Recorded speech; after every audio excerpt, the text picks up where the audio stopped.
നമസ്കാരം. Tarot spiritual ഹീലിംഗിലേക്ക് എല്ലാവർക്കും സ്വാഗതം. അപ്പൊ നമ്മൾ ഇന്ന് നോക്കാനായിട്ട് പോകുന്നത് നിങ്ങളുടെ ഈ ഒരു റിലേഷൻഷിപ്പിന്റെ ഫ്യൂച്ചർ എന്താണെന്നുള്ളതാണ്. അപ്പോ ഇതൊരു ജനറൽ റീഡിംഗ് ആണ്, ജനറൽസ് ആണ്. നിങ്ങൾ എപ്പോഴാണോ ഈ റീഡിംഗ് കാണുന്നത് അപ്പോൾ മുതൽ നിങ്ങൾക്ക് ഇത് വാലിഡ് ആയി തുടങ്ങുന്നതാണ്. അതുപോലെ നിങ്ങൾക്ക് ഈ ഒരു റീഡിംഗിൽ റെസിനേറ്റ് ആവുന്ന കാര്യങ്ങൾ എടുക്കുക, അല്ലാത്ത കാര്യങ്ങൾ നിങ്ങൾ വിട്ടുകളയുക. അപ്പോൾ നിങ്ങൾ നിങ്ങളുടെ പേഴ്സന്റെ ഫേസ് മനസ്സിലോട്ട് കൊണ്ടുവന്ന് മനസ്സ് കൂളായിട്ട് ഇരുന്നിട്ട് നിങ്ങൾ ഈ ഒരു റീഡിംഗ് കാണാനായിട്ട് ശ്രമിക്കാം. നമുക്ക് റീഡിംഗ് സ്റ്റാർട്ട് ചെയ്യാം.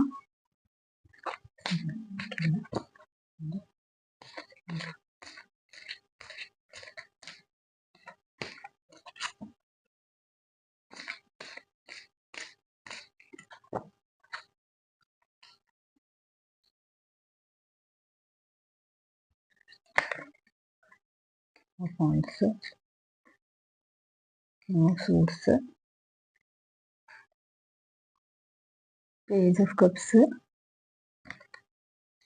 Two Swords, the Hierophant, Two Cups, bottom of the deck, Ten of Wands ആണ് കേട്ടോ. അപ്പൊ നമുക്കിപ്പോ ഈ ഒരു റീഡിംഗിൽ കാണാനായിട്ട് സാധിക്കുന്നത് നിങ്ങളുടെ പേഴ്സൺ വളരെ ഇമോഷണലി ഡൗൺ ആയിട്ടുള്ള ഒരു അവസ്ഥയിലൂടെയാണ് കടന്നു പോകുന്നത്. അപ്പോ അവർക്ക് ഈ ഒരു റിലേഷനിൽ മുന്നോട്ട് വരണം, എന്നിട്ട് സ്ട്രോങ് ആയിട്ട് തന്നെ ഈ ഒരു റിലേഷൻ മുന്നോട്ട് കൊണ്ടുപോകണമെന്നും, അതുപോലെ അവർക്ക് ഈ ഒരു റിലേഷനിൽ സ്റ്റേബിൾ ആയിട്ടൊരു എന്താ പറയാ, സ്റ്റേബിൾ ആയിട്ട് ഈ ഒരു റിലേഷൻ കൊണ്ടുപോകണം. അതായത് ഈ ഒരു റിലേഷനിൽ നിങ്ങൾക്ക് കമ്മിറ്റ്മെന്റ് തരണം എന്നൊക്കെ വളരെയധികം അവർ ആഗ്രഹമുണ്ട് എന്നല്ല, അവര് ആ ആഗ്രഹം നടത്തുകയും ചെയ്യും. അതായത് അവര് സ്ട്രോങ് ആയിട്ടുള്ള ഒരു ഡിസിഷൻ ആണ് ഈ ഒരു റിലേഷൻഷിപ്പ് മുന്നോട്ട് കൊണ്ടുപോകണം. അതുപോലെ നിങ്ങൾ തമ്മിൽ ചിലപ്പോ എന്താ പറയാ, രണ്ട് റിലീജിയൻ ഉള്ള ആളുകളായിരിക്കാം, ചിലപ്പോൾ രണ്ട് മതത്തിൽപ്പെട്ട ആളുകളായിരിക്കാം, അല്ലെങ്കിൽ രണ്ട് കാസ്റ്റ് വേറെ ആയിരിക്കാം, അങ്ങനെ ഉണ്ടല്ലോ. അപ്പൊ രണ്ട് കാസ്റ്റിൽ പെട്ട വ്യക്തികളായിരിക്കാം. അപ്പോ അതിന്റെ ഒരു എന്താ പറയാ തടസ്സം, അതായത് ഈ രണ്ട് കാസ്റ്റിൽപ്പെട്ട ആളുകളാവുമ്പോൾ ചിലപ്പോൾ നിങ്ങളുടെ ഫാമിലി സമ്മതിക്കുന്നുണ്ടാവില്ല ഈ ഒരു റിലേഷൻ മുന്നോട്ട് കൊണ്ടുപോകുന്നതിന്. അപ്പോ ആ ഒരു കാര്യങ്ങളൊക്കെ ആലോചിക്കുമ്പോൾ അവര് ഇമോഷണലി ഒരു ഡൗൺ ആയി പോകുന്ന ഒരു സിറ്റുവേഷൻ ഉണ്ട്. പക്ഷെ അത് കാരണം അവരെന്ത് ചെയ്യും, എന്ത് ഡിസിഷൻ എടുക്കണം എന്നറിയാത്തൊരു കൺഫ്യൂഷൻ ഇവർക്ക് ഉണ്ടാവുന്നുണ്ട്. അപ്പോ എന്ത് ചെയ്യണം, ഈ ഒരു കാര്യത്തില് ഈ ഒരു റിലേഷൻ മുന്നോട്ട് കൊണ്ടുപോകുന്ന കാര്യത്തിൽ അവർക്ക് ഡൗട്ട് ഒന്നുമില്ല. പക്ഷെ ഇതെങ്ങനെ, ഈ ഒരു കാര്യത്തിൽ എങ്ങനെ ഒരു തീരുമാനത്തിൽ എത്തും, എങ്ങനെ ഒരു റിലേഷനിൽ നിങ്ങൾക്ക് കമ്മിറ്റ്മെന്റ് തരും, നിങ്ങളെ അവരുടെ കൂടെ നിർത്തും എന്നുള്ള കാര്യത്തിലാണ് ഇവർക്ക് കൺഫ്യൂഷൻ. അപ്പം ആ ഒരു കൺഫ്യൂഷനിൽ എന്ത് ചെയ്യുന്ന ആലോചിച്ച് നിൽക്കുന്ന ഒരു അവസ്ഥയിലാണ് അവരുള്ളത്. പക്ഷെ ഈ ഒരു റിലേഷൻ മുന്നോട്ട് കൊണ്ടുപോകുന്നതിനും അത് നല്ല രീതിയിൽ സക്സസ്ഫുൾ ആക്കുന്നതിനും വേണ്ടിയിട്ട് അവർ വളരെയധികം ഹാർഡ് വർക്ക് ചെയ്യുന്നുണ്ട്. അവർ വളരെ എഫേർട്ട് ഇടുന്നുണ്ട്. അവരുടെ മേലിൽ ഇത് കാരണം വളരെ ബേർഡൻ ആണ് അവർ അനുഭവിച്ചുകൊണ്ടിരിക്കുന്നത്.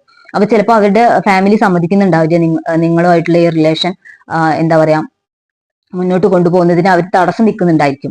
അപ്പോൾ ആ ഒരു ബേർഡൻ അവർ സഹിച്ചുകൊണ്ടാണ് ഈ ഒരു റിലേഷൻ മുന്നോട്ട് കൊണ്ടുപോകുന്നത്.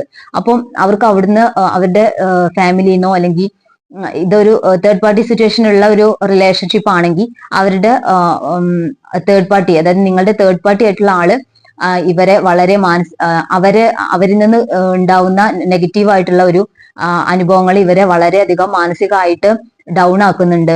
അപ്പോൾ ഈ ഒരു റിലേഷൻ മുന്നോട്ട് കൊണ്ടുപോകുമ്പോൾ റിലീജിയൻ വേറെ ആവുമ്പോഴുള്ള പ്രശ്നങ്ങളുണ്ട്. അതുപോലെ ഒരു തേർഡ് പാർട്ടി സിറ്റുവേഷൻ ഉണ്ടെങ്കിൽ അവരെ മറികടന്ന് ഈ ഒരു റിലേഷനിൽ നിങ്ങൾക്ക് സ്റ്റേബിൾ ആയിട്ടുള്ള ഒരു കമ്മിറ്റ്മെന്റ് തരുന്ന കാര്യത്തിലുള്ള ഒരു തടസ്സങ്ങളുണ്ട്. അപ്പൊ ഇതൊക്കെ മറികടന്നിട്ട് വേണം അവർക്ക് ഈ ഒരു റിലേഷൻ മുന്നോട്ട് കൊണ്ടുപോകാനുണ്ടെങ്കിൽ.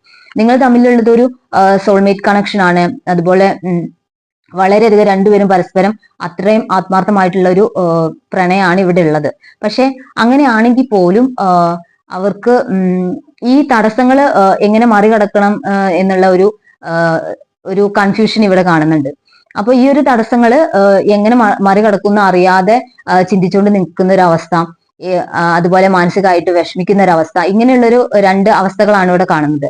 അപ്പൊ ഈ ഒരു അവസ്ഥ മറികടക്കണം, എന്നിട്ട് സ്ട്രോങ് ആയിട്ട് ഈ ഒരു റിലേഷൻഷിപ്പ് മുൻപോട്ട് കൊണ്ടുപോകണം, നിങ്ങൾക്കൊരു കമ്മിറ്റ്മെന്റ് തരണം എന്നുള്ള ഒരു മാനസികമായിട്ട് അവർ അതിന് തയ്യാറായി കഴിഞ്ഞിട്ടുണ്ട്. പക്ഷെ അവർക്ക് ആക്ഷൻ എടുക്കാൻ എന്ത് ആക്ഷൻ എടുക്കും എന്നുള്ള ഒരു കൺഫ്യൂഷനാണ് കാണുന്നത്. എങ്ങനെ ആക്ഷൻ എടുക്കേണ്ടത് എന്ന് അറിയാത്തൊരവസ്ഥ. അപ്പൊ ചിലപ്പോൾ അവരുടെ പേരൻസ് ഒക്കെയാണ് അവരെ തടസ്സം, ഈ ഒരു റിലേഷൻഷിപ്പിൽ തടസ്സം കാണിക്കുന്നത്, അത് തടസ്സപ്പെടുത്തുന്നുണ്ടെങ്കിൽ അവർക്ക് ഭയങ്കര ബുദ്ധിമുട്ടായിരിക്കും ആക്ഷൻ എടുക്കാനായിട്ട്. അപ്പോൾ അതുപോലെ തേർഡ് പാർട്ടി ആണെങ്കിൽ അവർ ആ ഒരു റിലേഷൻഷിപ്പിൽ സ്റ്റെക്ക് ആണെങ്കിൽ, അതായത് സ്റ്റെക്ക് ആണെങ്കിൽ എന്നല്ല, ആ ഒരു തേർഡ് പാർട്ടി ഡൊമിനന്റ് ആയിട്ടുള്ള ഒരാളാണെങ്കിൽ ഇവർക്ക് എന്ത് ആക്ഷൻ എടുക്കും, ഇവർക്ക് നേരെ എന്ത് ആക്ഷൻ എടുത്ത് ഞാൻ ഈ ഒരു റിലേഷൻഷിപ്പ് മുൻപോട്ട് കൊണ്ടുപോകുന്നുള്ള ഒരു വളരെയധികം ഒരു കൺഫ്യൂഷനാണ് ഇവിടെ കാണിക്കുന്നത്. അപ്പോ നിങ്ങൾക്ക് ഈ ഒരു നിങ്ങൾ ഈ കാര്യത്തിൽ എന്താ ചെയ്യേണ്ടതെന്ന് വെച്ചാല്, നിങ്ങൾ നിങ്ങളുടെ പേഴ്സന്റെ കൂടെ നിൽക്കുക. എന്നിട്ട് അവർക്ക് ഈ ഒരു കാര്യത്തിൽ എന്ത് ഡിസിഷൻ എടുക്കണം എന്നുള്ള കാര്യത്തിൽ നിങ്ങളൊരു ഗൈഡൻസ് കൊടുക്കുക. കാരണം അവര് ഒറ്റയ്ക്ക് നിന്നിട്ടാണ് ഈ ഒരു കാര്യത്തിന് വേണ്ടിയിട്ട് പരിശ്രമിച്ചുകൊണ്ടിരിക്കുന്നത്, അവരുടെ സൈഡിൽ നിന്ന്. അപ്പൊ നിങ്ങൾ അവർക്ക് ഒരു സപ്പോർട്ട് കൊടുക്കുകയും അവരോട് നിങ്ങൾ എന്താ പറയാ, ഏത് ഡിസിഷൻ എടുക്കണം എന്നുള്ള കാര്യത്തിൽ ഒരു നിങ്ങളുടേതായിട്ട് ഒരു അഭിപ്രായം നിങ്ങൾ അവരോട് പറഞ്ഞു കൊടുക്കുക. അപ്പൊ അവർക്ക് എന്തെങ്കിലും ഒരു തീരുമാനത്തിൽ എത്താൻ സാധിക്കും. അപ്പോ അങ്ങനെ നിങ്ങൾ തമ്മിൽ ഒന്നിച്ച് ഈ ഒരു റിലേഷൻഷിപ്പിൽ ഒരു തീരുമാനം എടുത്ത് മുൻപോട്ട് പോവുകയാണെങ്കിൽ അവർക്ക് ഈ ഒരു മാനസികമായിട്ടുള്ള ഒരു വിഷമങ്ങളും ഒരു എന്താ പറയാ, മുൻപോട്ട് എന്ത് ചെയ്യണം എന്നുള്ള കൺഫ്യൂഷനൊക്കെ മാറിക്കിട്ടും. അപ്പോ ഈ ഒരു റീഡിങ് നിങ്ങൾക്ക് ഇഷ്ടമായെന്ന് വിചാരിക്കുന്നു. നിങ്ങൾക്ക് ഈ ഒരു റീഡിങ് റെസിനേറ്റ് ആവുന്നുണ്ടെങ്കിൽ ഇതിലെ നല്ല കാര്യങ്ങൾ നിങ്ങൾ എടുക്കുക. അപ്പൊ നമുക്ക് കുറച്ച് ക്ലൂസ് കൂടി നോക്കാം.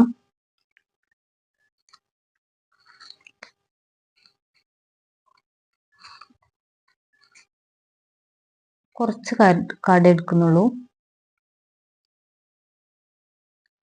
ആയില്യം,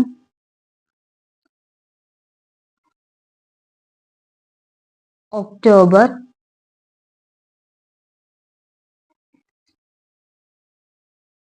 പൂരം, മകീര്യം, വിശാഖം, കുറച്ചുകൂടി നോക്കാം, ജൂലൈ, ഓഗസ്റ്റ്, ജൂൺ,